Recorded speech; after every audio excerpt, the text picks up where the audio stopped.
Quand les nouvelles s'affolent, Métropole fait le point. Le point tous les matins, simultanément sur radio et Télémétropole. Le point est une courtoisie de la BNC, les pompes solaires, Chimgé, Unipièces et Lissa Lotto. Madame, Monsieur, bonjour. Bienvenue à la rubrique Le Point de Radio et Télémétropole. Nous allons essayer ce matin de commenter la crise politique. La multicrise. Multicrise. Voilà. 2 ans, je dirais, après l'avènement au pouvoir du Premier ministre Ariel Henry. L'implication de l'international dans la recherche de solutions à la crise.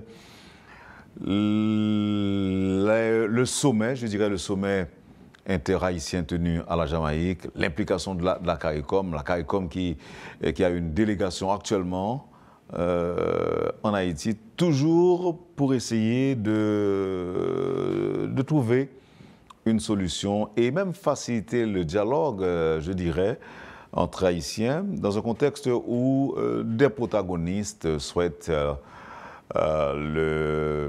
un remaniement au niveau du cabinet ministériel, comme panacée peut-être, on ne sait pas trop.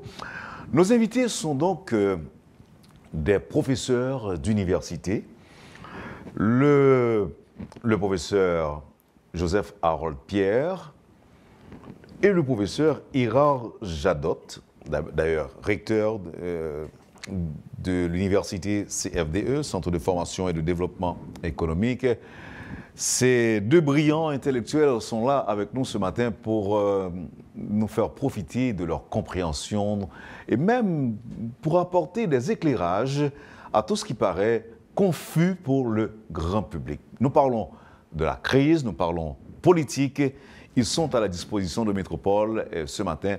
Messieurs, c'est avec plaisir que je vous accueille sur le plateau de Métropole. D'abord, professeur Joseph Harold Pierre, bonjour et bienvenue sur Métropole. Bonjour Wendell. Merci de l'invitation. Je salue le professeur Jadot.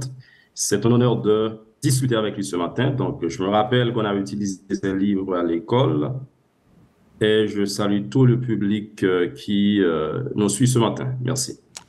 Professeur Jadot, bonjour. Merci d'être avec nous ce matin. Écoutez, c'est moi qui vous remercie. Je suis très heureux d'être là, d'autant comme je vous soulignais ça il y a quelques jours, nous sommes voisins. Oui. Je suis le local de l'université CFDE, se trouve à Delma 75, donc à 2 pas de chez vous. Merci. Merci. Donc là, 2 générations différentes. Oui.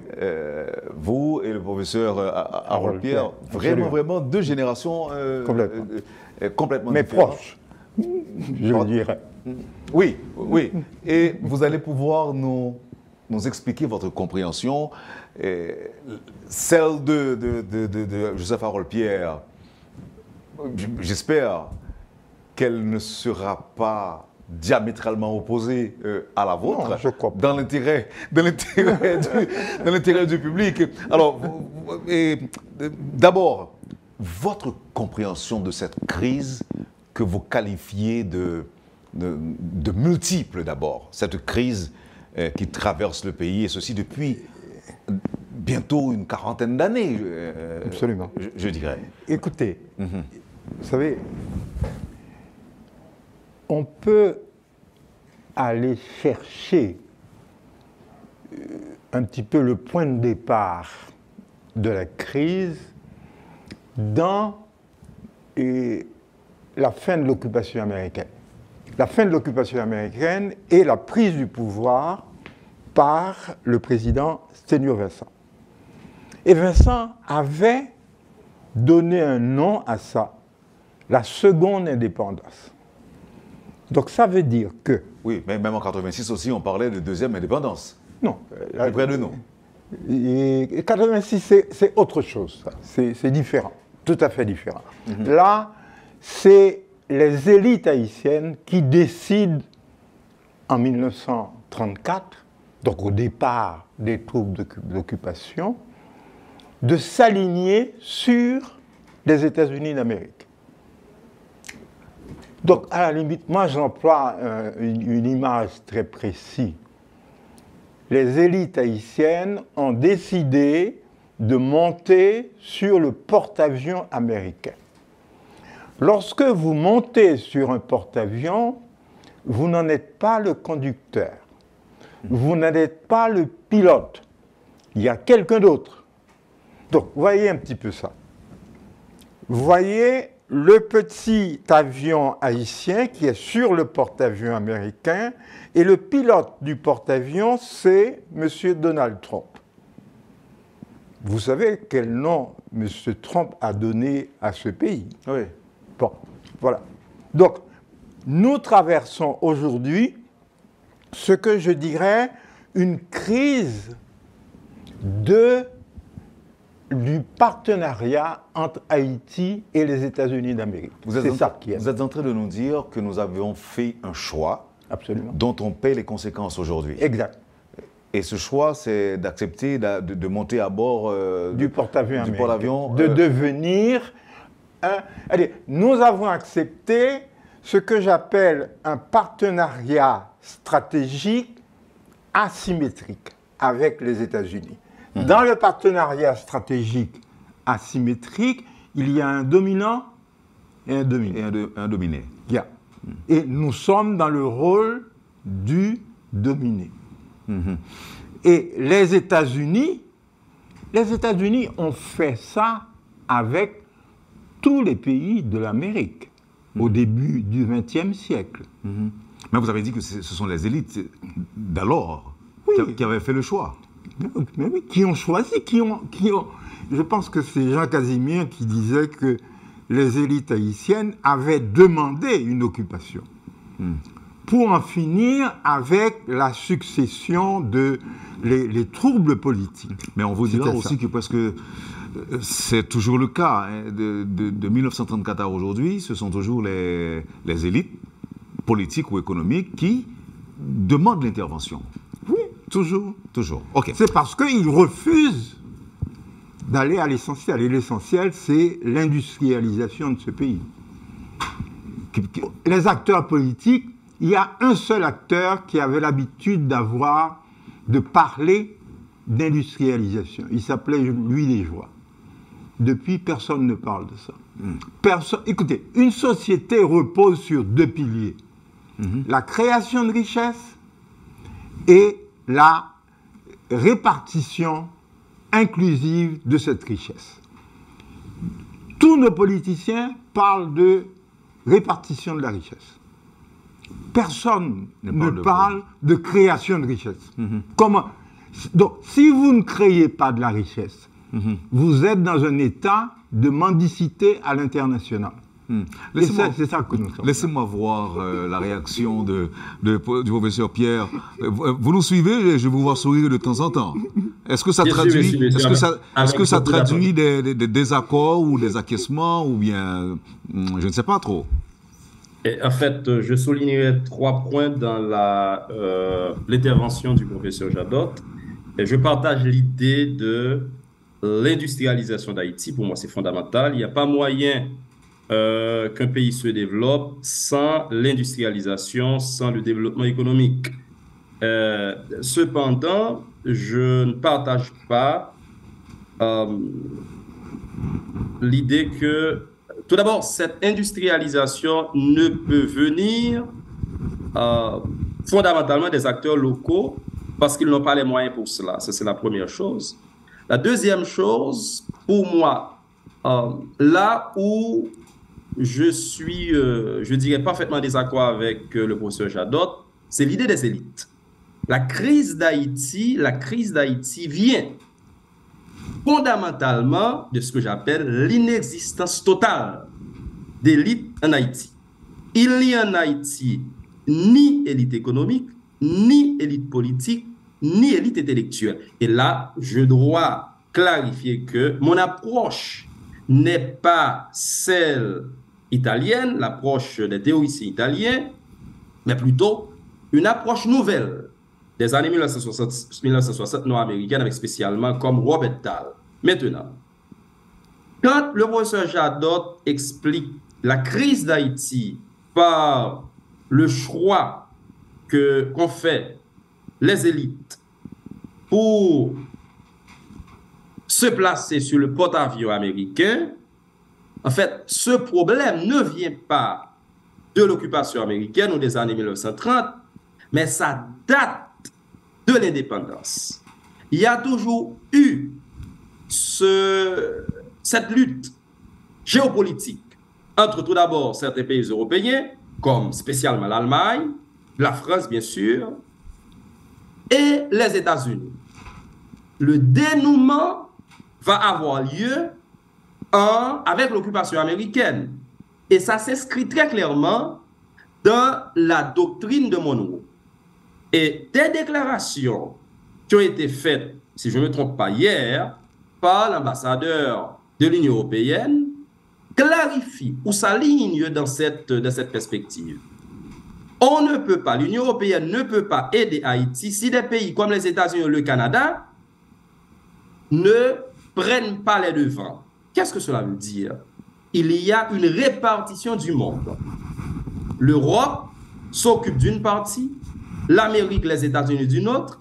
Donc ça fonctionne comme ça. Le problème, ce n'est pas que les élites haïtiennes, pour moi, qui n'existent pas, et je dirais par après pourquoi, qu'est-ce que j'entends par élite, qui n'existent pas, ce n'est pas à cause d'un choix qu'elles ont fait qui explique la crise haïtienne, mais c'est plutôt, et d'ailleurs, je suis très content que le professeur Jadot ait fait référence à un rapport similaire des États-Unis avec les pays de l'Amérique latine, mais on a vu que ce résultat serait tout à fait différent par rapport à ce qu'on a en Haïti. Donc le problème, quelque part, la cause ne serait pas là.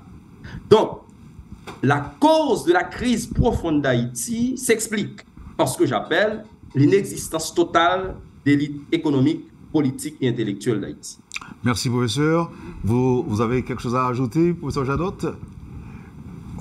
Que le professeur Pierre puisse parler d'absence d'élite, il faut au moins caractériser comme élite tous les acteurs économiques majeurs, c'est-à-dire les gens qui ont des entreprises et qui font travailler du monde. Ce sont des élites. Là, vous parlez de la définition classique. C'est ça. D'élite. Oui. Yeah. Et vous avez une élite politique qui sont les gouvernants. C'est les gouvernants, vous avez les gouvernants et les gouvernés. Mais les gouvernants représentent, il y a une classe politique. Vous nous diriez aussi tous ceux qui ont fait des études et qui produisent sont des élites font partie de l'élite intellectuelle. Oui, absolument. Alors, et l'élite intellectuelle haïtienne a fait des productions majeures. Peut-être je vais lui poser la question. Voyez, donc est-ce que c'est parce que nous faisons face à cette situation lamentable en Haïti, qui serait en quelque sorte le résultat de manque de résultats des réflexions, du travail de ces élites, qui porterait le professeur à affirmer que l'élite n'existe pas? Le point principal, ce qu'on peut dire, on peut dire que les élites doivent avoir une vision stratégique à long terme. Et les acteurs politiques et économiques de ce pays n'ont jamais manifesté et traduit, et disons cartographié cette vision à long terme. Par exemple, à mon avis, aujourd'hui, un des problèmes majeurs que l'on a, c'est que aucun des acteurs politiques haïtiens ne peut vous dire quelle est sa vision stratégique d'Haïti à l'horizon 2054. Donc à ce niveau-là, vous êtes sur le même plan avec le professeur. Non, Définitivement, l'absence de définitivement. vision ne veut pas dire qu'il n'y a pas les gens n'ont pas de vision stratégique, mais ils sont là. Ils sont là. Eh bien, qu'on lui demande des explications. Pourquoi vous dites, professeur, qu'il n'y a pas d'élite en Haïti, ou tout simplement les élites n'existent pas? Je pense que, sans nul doute, je pense que le professeur Jadot et moi, on est vraiment sur la même ligne. La différence, se trouve à la définition du concept élite. Définition traditionnelle, en fait, l'idée c'est que il y a toujours eu une oligarchie en Haïti, politique. Et il y a une classe, un secteur économique, bien sûr, en Haïti, excessivement faible, qui n'a pas les moyens pour développer le pays. Il nous faut nécessairement des investissements directs étrangers. Et ce secteur économique, je me demande à quel niveau il est ouvert à ces investissements étrangers. Donc, si on pense à ce qui s'est passé dans les années 80. Mais quand je dis qu'il n'y a pas d'élite, les élites, c'est quoi? Par définition, j'ai dit que je ne faisais pas référence à la définition classique italienne de Pareto, par exemple, ou de Mosca. Mais l'élite, a une triple caractéristique. Tout d'abord, c'est un ensemble d'individus très restreints, économiques, politiques ou intellectuels, qui est conscient d'une mission commune. C'est un. Deux, qui travaillent ensemble et qui a aussi une vision stratégique dans ce qu'on appellerait un complot positif de transformation sociale. Donc, l'une des caractéristiques, bien sûr, c'est une vision stratégique. Et si on essaie d'analyser la réalité d'Haïti à la grille d'intelligibilité de ce que je viens de dire, on va se rendre compte qu'aucun des trois secteurs haïtiens, politiques, économiques ou intellectuels, ne répond à aucune de ces caractéristiques. Exemple très clair. Il n'y a pas moyen de penser que dans un pays, il y a plus de 50 ou 100 partis politiques. Moi, comme politologue, comme théoricien qui a travaillé longtemps sur les partis politiques, je vous dis, quand il existe plus de 10 partis politiques dans une société, il est difficile, majoritaire bien sûr, il est difficile à l'électorat de choisir. Oui, de faire un choix. Donc, en Haïti, combien de partis y en a-t-il? On ne sait pas. Et on ne peut pas parler de partis majoritaires en Haïti. Au-delà même d'une approche théorique, on peut faire référence à des cas concrets, Salvador, Mexique, même tout près de nous, la République dominicaine. On va voir comment fonctionnent des partis politiques dans des démocraties qui se consolident, qui ne sont pas encore des démocraties consolidées. Donc, seulement cette vision politique. Et je peux même voir aussi, on peut même faire cette avance dans une vision du point de vue intellectuel. Par exemple, à mon avis, il y a un déficit de rationalité chez les intellectuels haïtiens dans ce que j'appellerais une approche géopolitique. La façon dont on conçoit les rapports avec les États-Unis, les rapports avec le Canada, les rapports avec la France, etc. Donc voilà pourquoi j'adopte l'approche nord-américaine ou anglo-saxonne des élites qu'à l'approche classique italienne pour dire qu'il n'existe pas d'élite en Haïti. Mais à la fin, je pense que ma compréhension des choses ne diffère pas trop de celle du professeur Jadot quand il a dit que les élites n'ont pas de vision stratégique. S'ils n'ont pas de vision stratégique, donc ce ne sont pas des élites dans mon approche. Donc, en ce sens, c'est pour moi cette absence d'élite, et pour répéter le professeur Jadot, cette absence de vision stratégique qui est la cause principale de l'échec d'Haïti. Donc, ce n'est pas le choix américain. Et d'ailleurs, le choix américain, à mon avis, n'est pas négatif. Et quand je regarde le Chili, qui est un exemple pour moi, quand je regarde la République dominicaine, quand je regarde le Panama, le choix américain n'est pas un mauvais choix. Il est à repenser à reconsidérer dans le contexte haïtien. Merci. Pour refermer ce chapitre, professeur, vous ajoutez quoi? Non, ça va. Jusque-là, ça va. Eh bien, d'accord, prenons la pause et puis on revient pour parler de la conjoncture, de ce qui se passe actuellement dans le pays, les différentes rencontres.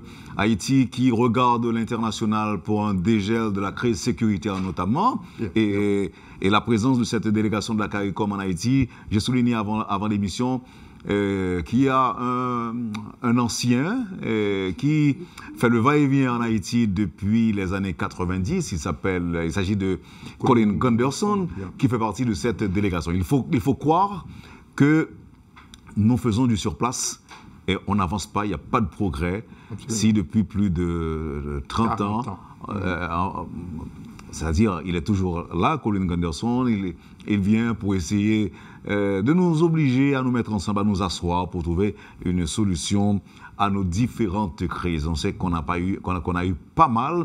Elles sont légion, les différentes crises qui se sont succédées au fil du temps. Mais toujours est-il que le pays reste le même. Les Haïtiens n'ont pas changé. On refuse de s'asseoir pour... Est-ce que c'est le fait qu'on n'ait pas de vision stratégique en temps d'élite? Ça peut être l'une des causes, comme a dit le professeur Harold Pierre. Nous allons observer la pause. Vous suivez, madame, monsieur, la rubrique Le Point de Radio et Télémétropole. Nous essayons, avec nos invités, de commenter et de comprendre la crise actuelle. Nos invités sont les professeurs Érard Jadot et Joseph Harold Pierre. On observe la pause et à tout de suite. Le Point est une courtoisie de la BNC, les pompes solaires Chimgé, Unipièce et Lissa Lotto. Bienvenue, madame, monsieur, à la deuxième partie de la rubrique Le Point de Radio et Télémétropole. Les professeurs Érard Jadot et Joseph Harold Pierre sont les invités de ce matin pour commenter l'actualité. Pourquoi nous sommes là, plus de 200 ans après l'indépendance? Le professeur Érard Jadot estime que nous avons fait le choix de monter à bord d'un porte-avions et c'est le travail de nos élites, des élites qui n'existent pas selon le professeur Joseph Harold Pierre. Est-ce qu'il n'y a pas lieu... en fait, parce que ces élites-là n'ont pas de vision stratégique. Si on n'a pas d'élite, ça peut se comprendre, tout comme ça peut s'expliquer. Mais, pour parler d'élite politique, comment les qualifier? Qu'est-ce que nous avons si on n'a pas d'élite politique? Je ne sais pas si c'est... vous voulez répondre, professeur? Comme vous êtes plus près de nous. C'est clair. Si vous voulez parler, s'il n'y a pas d'élite... Moi, je pense que tous les gens qui dirigent dans une société font partie d'un groupe privilégié que l'on peut appeler élite. Même s'ils n'ont pas de vision stratégique. Donc, même si le leadership qu'ils exercent est quasiment un leadership de facto. Ok, le professeur Pierre a parlé tout à l'heure d'oligarchie. Oui. Bon, je n'aime pas beaucoup le terme, mais en tout cas... Mais pourquoi vous n'aimez pas le terme? Il a une connotation péjorative, vous voulez dire? Oui, à mon avis. Et il ne faut pas vraiment essayer de pointer du doigt quelque chose. Nous vivons cette situation-là avec ce type de personnes-là, mais il est évident que les acteurs politiques d'aujourd'hui sont dépassés. Parce que face aux défis, vous savez, le monde traverse depuis quelques années une période de changement radical dans tous les domaines. Vous voyez, et les acteurs politiques haïtiens ne sont pas interpellés par le défi numérique, le défi de l'industrialisation 4.0, le défi du réchauffement climatique, ça ne les intéresse pas. Ils discutent de est-ce que le pouvoir doit être bicéphale ou monocéphale. C'est complètement ridicule. C'est ridicule. Je vous vois sourire, professeur. Vous êtes d'accord cette fois-ci? Bon, en fait, ce que nous avons en Haïti, je pense que le problème qu'a posé le professeur Jadot est juste, mais le problème, à mon avis, est encore plus profond, plus grave. Que nos acteurs politiques ne se préoccupent pas pour le développement industriel, le développement technologique, c'est grave, mais je ne pense pas qu'ils sont animés de bonnes intentions. Ils auraient pu être intellectuellement limités, par exemple. Mais s'ils étaient animés de bonnes intentions, le résultat aurait été totalement différent.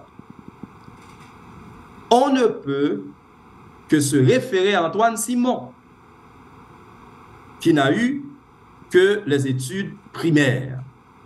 Donc, le problème est beaucoup plus grave. C'est que nos acteurs politiques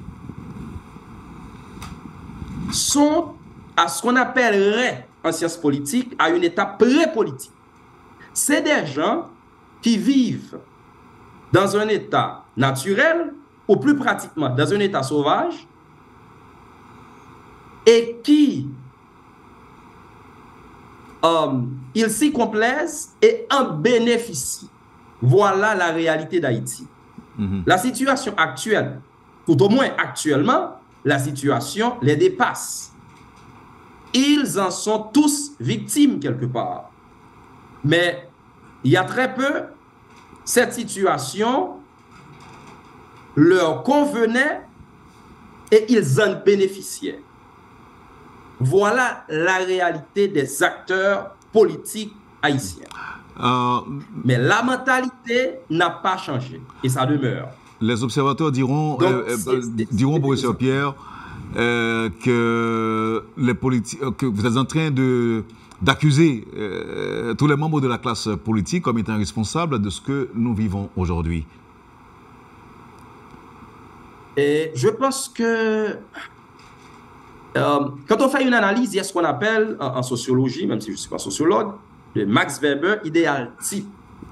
Donc, ou en statistique économique, qui est davantage mon domaine, c'est l'élément moyen. En moyenne, c'est le comportement, la description que je viens de donner, c'est le comportement de l'acteur politique haïtien. Cependant, comme je l'ai toujours dit, peut-être, l'acteur politique le plus sérieux au monde, c'est un Haïtien qui vit en Haïti et qui fait de la politique en Haïti. Cela ne veut pas dire qu'il n'y a pas d'exception à la règle.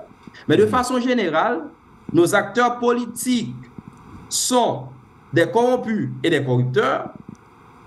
Comment on explique que Haïti, le pays le plus corrompu de l'Amérique latine, n'a jusqu'à maintenant écroué personne pour des actes de corruption?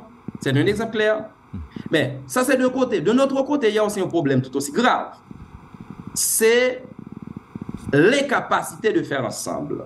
La politique, c'est un exercice communautaire. C'est un exercice collectif.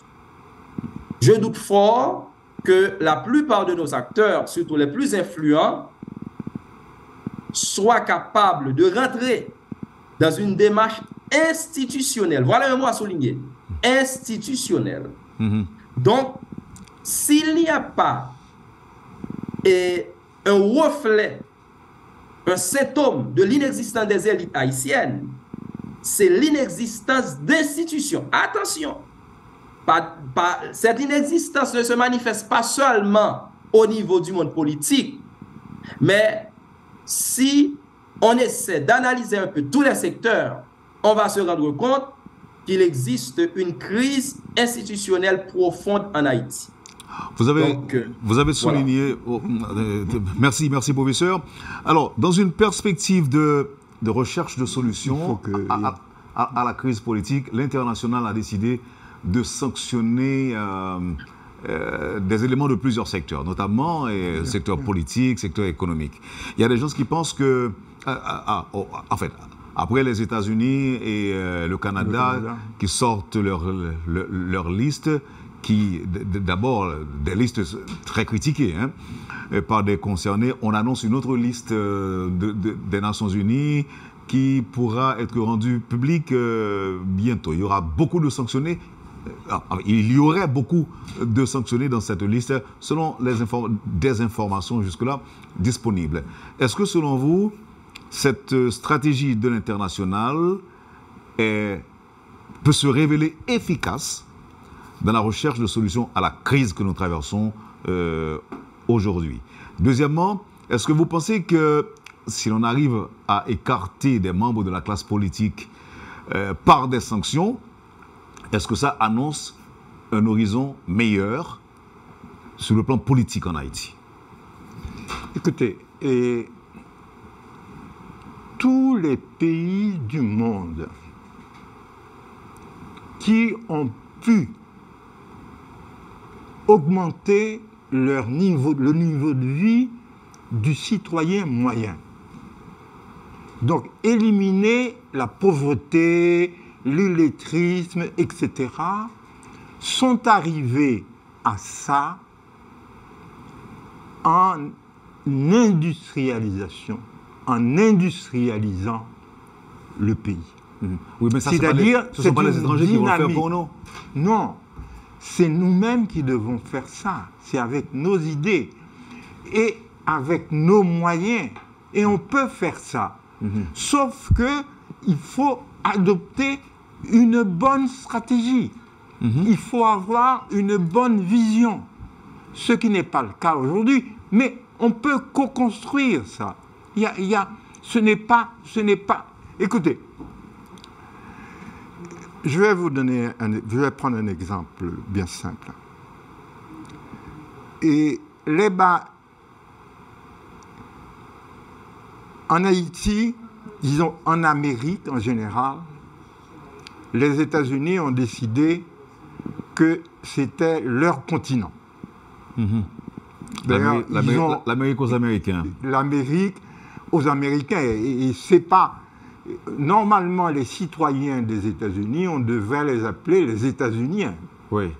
Pas des Américains. Nous sommes tous Américains. Non. D'accord ? Des Caribéens. Non. Nous sommes sur le continent. Tout à fait. La Caraïbe est à l'intérieur du continent américain. Donc, les États-Unis ont décidé, à l'intérieur de la relation de domination avec Haïti, que Haïti devait être le fournisseur de main-d'œuvre à bon marché, depuis le début du XXe siècle. Et écoutez, lorsqu'il a fallu construire des infrastructures sucrières en République dominicaine, à Cuba, on a fait appel à des Haïtiens. Lorsqu'il a fallu construire les infrastructures hôtelières et touristiques des Bahamas, on a fait appel à des travailleurs haïtiens. Oui? Donc, est-ce que c'est une main-d'œuvre à bon marché? C'est une main-d'œuvre à bon marché, et le racisme aidant, c'est une main-d'œuvre noire et qui sait travailler durement. Est-ce qu'on pouvait dire non? Non. On ne pouvait pas. Parce que c'est le dominant qui choisit la place que vous allez occuper dans la hiérarchie mondiale. Merci, professeur. Permettez que je demande au professeur Joseph Harold Pierre si, selon lui, dans une perspective de recherche de solutions à l'impasse politique, est-ce que le fait que certains pays décident de sanctionner des gens, des hommes politiques et des membres du secteur privé, est-ce que, selon vous, cette stratégie peut, à la limite, se révéler fiable? Efficace. Pas fiable, mais efficace. Théoriquement, oui. Mais pratiquement, non. Moi j'avais souhaité, bien sûr, les sanctions, mais pas telles qu'elles s'appliquent actuellement.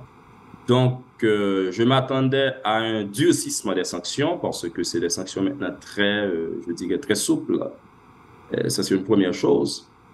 Une deuxième chose, là, je vois qu'il y a une confusion. Il y a la communauté internationale.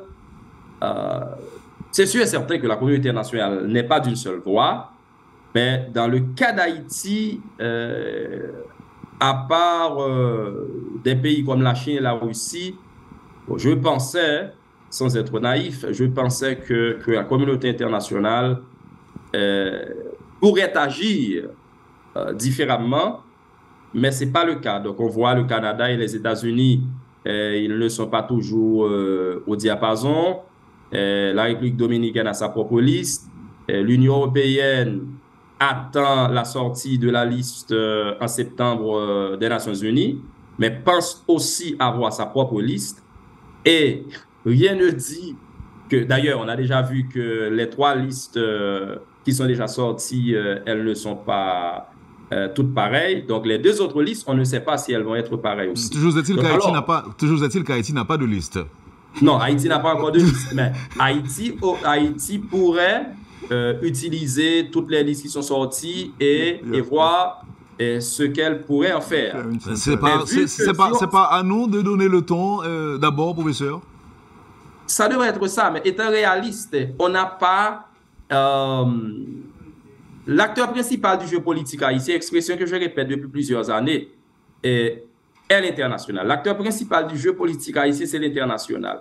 Donc, quand l'international sanctionne quelqu'un, c'est beaucoup plus facile, si cette personne est fautive, c'est beaucoup plus facile maintenant à Haïti de la poursuivre en justice. C'est beaucoup plus facile. Donc, les sanctions internationales pourraient même aider la justice haïtienne à prendre des décisions. Ça, c'est d'un côté. Mais de notre côté, les sanctions internationales, à mon avis, ont aussi une dimension morale. Des acteurs politiques qui ont été sanctionnés, eh bien, à mon avis, seraient mis de côté, isolés de la scène politique. Et d'ailleurs, il y a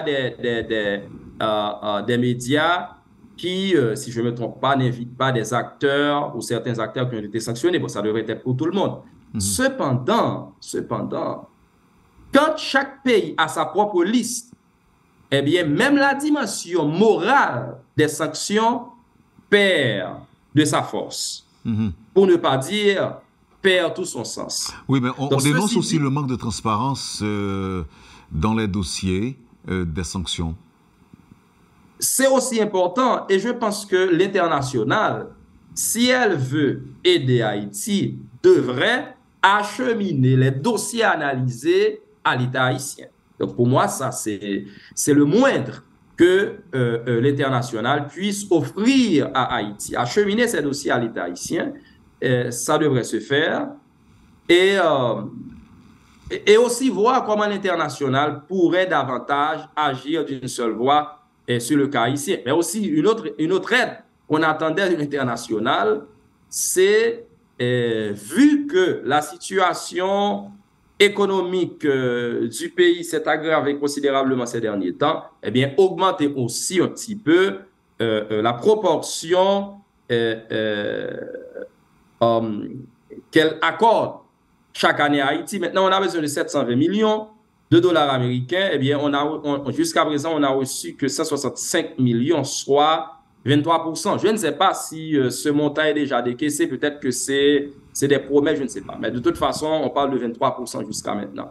Or, depuis, quand j'analyse au cours de ces 20 dernières années, on n'a pas obtenu plus de 20-25%. Qu'est-ce que cela veut dire? Cela veut dire très clairement que, au-delà des paroles, il n'y a pas d'action concrète de la part de l'international à aider Haïti.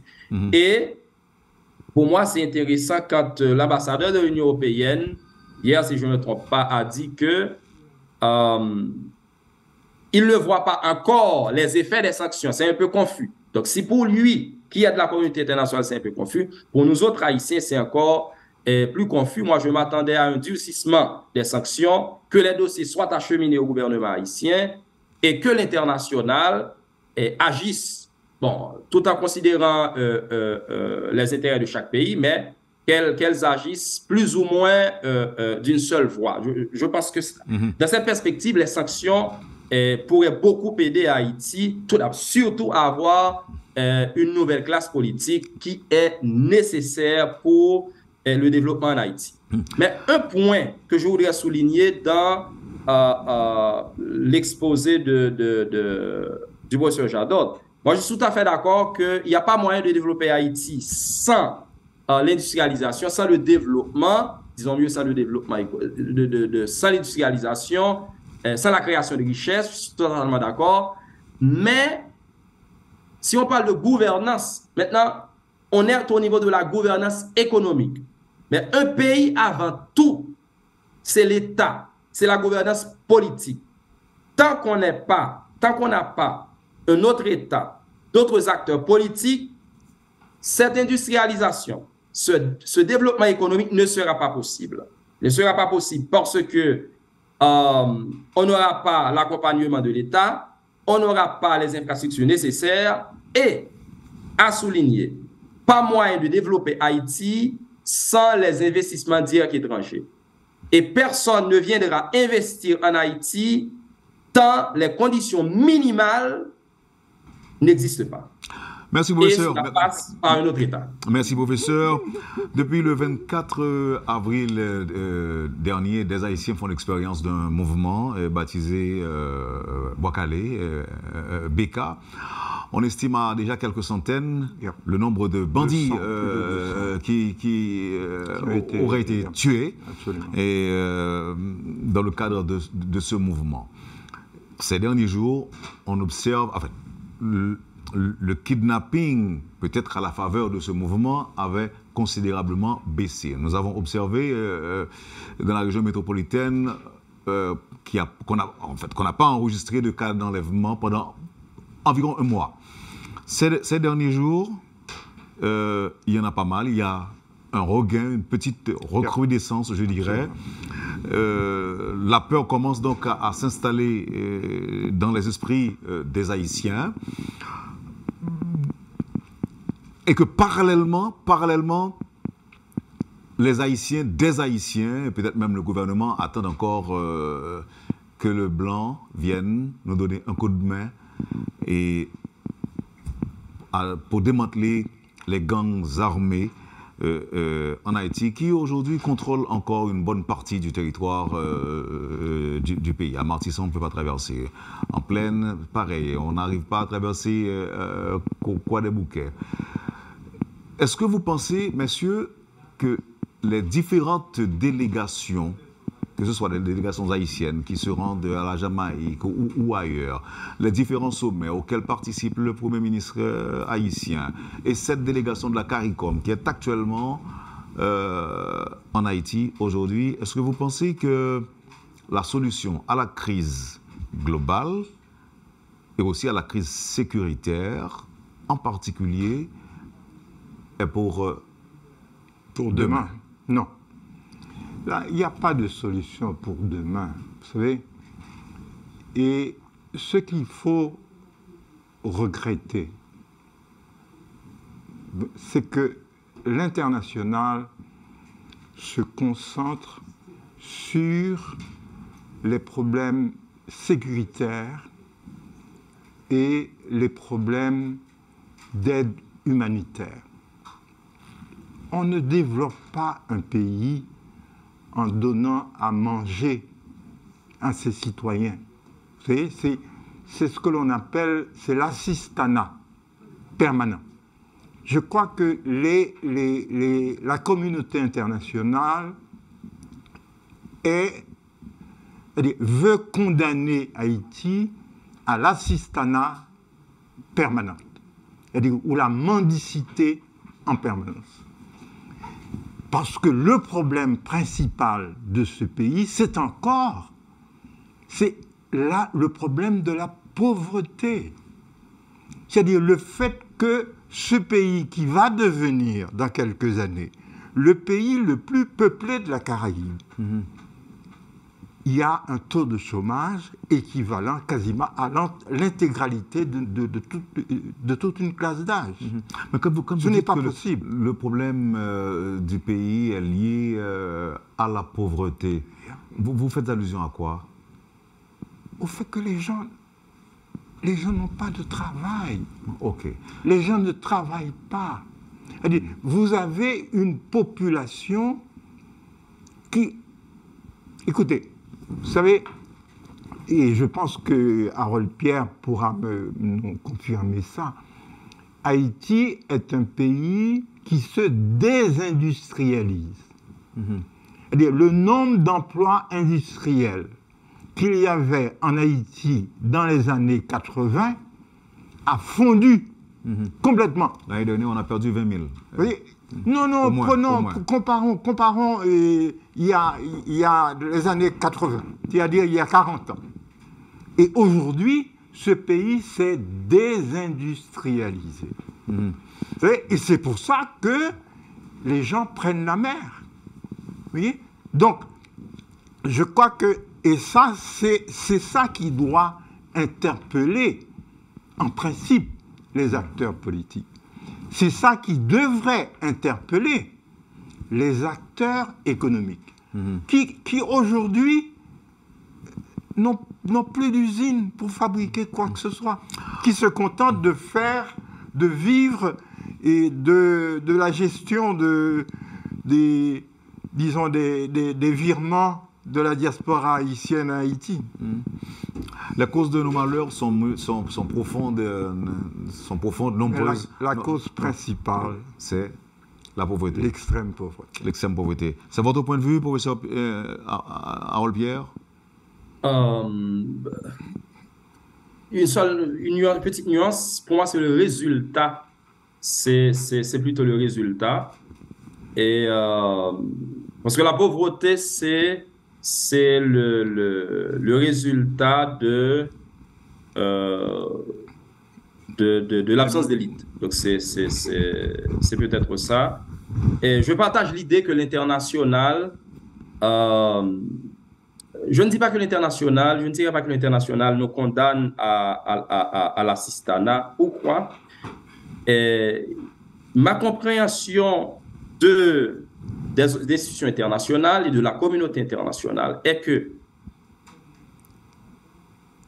après la Deuxième Guerre mondiale, quand a surgi l'ONU et quand surgit aussi toutes les organisations internationales et l'aide humanitaire, etc., parallèlement, s'est développée toute une structure de travail et toute une vision. Cette vision est globale. Difficilement, elle peut s'adapter au cas particulier comme le cas haïtien. Donc, Haïti peut bénéficier, peut profiter des rapports ou de ces rapports avec l'international, les États-Unis, le Canada, la France, l'Amérique latine, etc. Mais on doit se mettre à un niveau minimal pour en bénéficier. Donc, tant qu'on ne se met pas à ce niveau, l'aide reçue de l'international pourra même produire les effets contraires de ce qu'on souhaiterait. Et dans certains cas, c'est ce qui arrive en Haïti.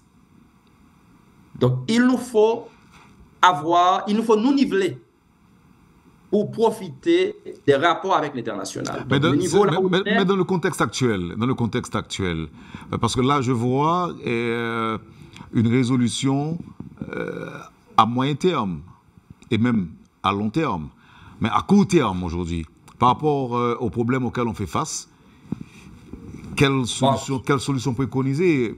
Et les étrangers sont là, on attend que l'international arrive en Haïti pour nous aider à démanteler les gangs notamment. Et... Moi, ce que je proposerais, c'est peut-être 3 choses. Et la première est peut-être la plus difficile. Tout d'abord, je pense qu'il y a une fenêtre d'opportunité qui s'ouvre à Haïti actuellement Pas parce que les rencontres se multiplient autour d'Haïti, on n'est pas au niveau pour profiter de ça, mais parce que des pays de l'Amérique latine se mettent de la partie. Brésil, Salvador, Costa Rica, etc. Ces pays-là se mettent de la partie et il y a pas mal d'autres pays de l'Amérique latine avec lesquels on peut dialoguer, on peut discuter pour bénéficier de leur support, de leur soutien. Donc, je pense que pour moi, c'est une fenêtre d'opportunité qui s'ouvre et ces pays-là peuvent nous aider à compenser ce que j'appelle le déficit de crédibilité dont on souffre en Haïti, dont souffre le pays, pour que la communauté internationale ait une autre vision d'Haïti. Excusez-moi. J'entends dire que toute éventuelle force qui pourrait venir en Haïti, cette force ou ces forces-là peuvent ne pas être onusiennes, mais constituer d'autres pays de l'Amérique qui ne sont pas forcément membres des Nations Unies. Vous pensez quoi? Non, ça a toujours été mon point de vue. Si ça va passer par l'ONU, donc on n'aura jamais d'aide en Haïti parce que, raison géopolitique, la Chine et la Russie qui ont droit de veto vont toujours s'opposer à toute initiative qui, quelque part, va bénéficier géopolitiquement ou globalement des États-Unis. Donc, voilà pourquoi j'avais proposé que se multiplient les rencontres bilatérales d'Haïti avec les pays de l'Amérique latine. Donc, c'est évident, ça ne peut pas passer par l'ONU ni par l'OEA. C'est des rencontres bilatérales. Alors que les responsables de ces pays ont été les premiers à demander le déploiement d'une force en Haïti pour résoudre les problèmes. Oui, mais si ça va passer par l'ONU, donc ça dépasse le cadre bilatéral. Donc ça doit être un consensus venant de l'ONU. Et ça se discute au Conseil de sécurité, dont 3 membres, dont un des 5 membres qui ont droit de veto peut bloquer facilement n'importe quelle décision. Les 5 pays qui ont droit de veto, Russie, Chine, France, États-Unis et Royaume-Uni. Donc une force, vous êtes favorable au déploiement d'une force multinationale dont la Chine, la Russie pourraient éventuellement faire partie? Non, mais ils vont pas venir. Non, ils vont pas venir. Ils ne vont pas venir, c'est clair. Donc, non. Alors, vous êtes en train de nous dire qu'ils ne vont pas venir à cause des États-Unis? Non, c'est pas à cause des États-Unis. C'est-à-dire, le point de vue de ces pays-là, c'est que ce que l'on appelle la crise haïtienne n'est pas simplement une crise, un problème, je dirais, de sécurité. Et vous voyez, donc c'est autre chose. Et c'est en ce sens-là que moi, je rejoins ce genre de point de vue-là. Il faut s'attaquer au problème de fond. Donc le problème de fond, c'est le problème du développement industriel de ce pays. Et c'est pour ça que l'idée qui était sortie il y a quelques mois d'un des pays de la Caraïbe et qui a été abandonnée, c'est l'idée d'un plan Marshall pour Haïti. Oui, le concept de plan Marshall. Oui, mais il n'est pas trop tard. Non, il n'est jamais trop tard. Mais c'est les pays de la CARICOM eux-mêmes qui ont abandonné l'idée, qui ne l'ont pas approuvée.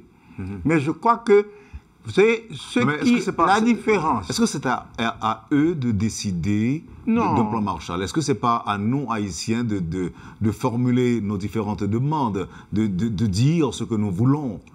Oui, vous savez, le plan Marshall, c'est une idée américaine en faveur de la réindustrialisation de l'Europe après la Deuxième Guerre mondiale. Oui. C'est ça que... Et la différence entre le concept de plan Marshall... Mais les intérêts ne sont pas les mêmes. Les intérêts ne sont pas les mêmes. Les intérêts de qui? Les intérêts pour les États-Unis, comme c'était le cas après la Deuxième Guerre mondiale. Non, c'est évident. Mais je pense qu'on essaie de comparer le concept de plan Marshall et le concept d'aide publique au développement actuellement, tel qu'il est appliqué actuellement. Vous savez, tel qu'il est appliqué actuellement, le concept d'aide publique au développement, c'est chaque pays décide de ce qu'il va faire. Alors que le plan Marshall, c'est un plan global conçu par le pays qui doit en bénéficier et avec un financement qui vient d'un peu partout. Et c'est ça qui est intéressant dans le concept de plan Marshall, à mon avis. Vous avez un dernier mot avant de poser la dernière question qui est en quelque sorte une réaction que je vous demanderai à propos d'une remarque d'un auditeur qui nous suit. Plan Marshall, est-ce possible pour nous aider à faire face à nos malheurs, professeur Joseph Harold-Pierre? En fait, je crois que oui, mais avant la mise en œuvre de tout plan Marshall, tout d'abord, la conception du plan va prendre du temps et encore plus sa mise en œuvre. Mais maintenant, l'image que j'ai toujours utilisée, on est maintenant au cœur d'un incendie. Le premier problème, la priorité des priorités, c'est d'éteindre le feu. Dès que le feu aura été éteint, eh bien, on pourra penser toute autre chose. Maintenant, la priorité des priorités d'Haïti, c'est le problème de la sécurité. Il faut tout d'abord, avant toute chose, résoudre le problème de la sécurité. Par après, on peut penser toute autre chose. Un plan Marshall, pourquoi pas? Ça a été pensé et proposé par la CARICOM. Bien sûr, c'est peut-être beaucoup plus important parce qu'on peut davantage discuter la conceptualisation avec les pays de la CARICOM, les pays de l'Amérique latine, et faire cette proposition aux pays qui ont les fonds, les pays développés, États-Unis, Canada, France, et voir s'ils vont entrer dans la démarche pour financer, etc. Donc, je pense que oui, c'est faisable, mais pas moyen de penser ça sans préalablement résoudre le problème de la sécurité. Et merci, messieurs. Merci. Dans ce plan Marshall, un élément prioritaire doit être l'émergence d'une nouvelle classe politique en Haïti. Parce que l'État, la société, la nation sera toujours dirigée avant tout par les acteurs politiques. Merci. Remarque d'un auditeur, et la pauvreté n'est pas la cause du sous-développement, elle en est le symptôme le plus caractéristique. Professeur? Oui, d'accord. Vous êtes d'accord? Oui. Professeur Pierre? Vous êtes d'accord? C'est justement, en fait, j'ai dit ça comme réaction, j'ai justement ça. Messieurs, j'étais très content d'avoir la possibilité des échanges que vous avez eus ensemble ce matin. J'espère que vos réflexions pourront se révéler utiles aux décideurs, je veux dire aux élites, professeur Pierre. Bon, en fait, je ne peux pas être en contradiction avec moi-même, bien sûr que non. Aux décideurs, tout à fait d'accord, aux décideurs. C'est les décisions, voilà. Mais aux élites, non. Professeur Égard Jadot et professeur Joseph Harold-Pierre étaient les invités de ce matin. Merci, messieurs, d'avoir accepté d'être à Métropole ce matin. Merci pour vos réflexions. Je vous souhaite une bonne journée et à bientôt. Allez, merci. Merci. Merci, à bientôt. Un plaisir de discuter avec vous. Vous avez suivi, madame, monsieur, la rubrique Le Point de Radio et Télémétropole. Deux brillants intellectuels étaient donc les invités de ce matin, les professeurs Égard Jadot et Joseph Harold-Pierre. Merci de nous avoir acceptés chez vous. Passez une bonne journée avec nous et à demain. Quand les nouvelles s'affolent, Métropole fait le point. Le point tous les matins, simultanément sur Radio et Télémétropole. Le Point est une courtoisie de la BNC, les pompes solaires Chimgé, Unipièce et Lissa Lotto.